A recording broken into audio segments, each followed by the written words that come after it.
orang SMM dan ibu karyawan. Menjadi seorang paskibraka Kota Palembang dan bertugas sebagai pembawa baki bendera pusaka saat upacara bendera di Stadion Kamboja menjadi pengalaman berharga untuk Jelita Gabriela Putri, siswi kelas 11 SMK Negeri 5 Palembang.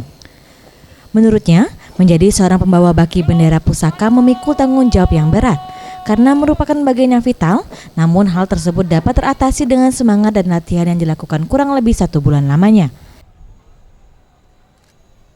Semoga Indonesia menjadi lebih baik dan juga semoga Palembang terus menjadi kota yang emas, elok, madani, aman, sejahtera. Dalam pengibaran bendera HUT RI ke-72 ini, dirinya tergabung bersama 30 orang anggota paskibraka lainnya, yang sebelumnya sebanyak 2.000 calon anggota melakukan seleksi di SMA Negeri 1 dan telah terpilih yang terbaik yang mewakili sekolah di Kota Palembang. Tim Liputan Sriwijaya TV.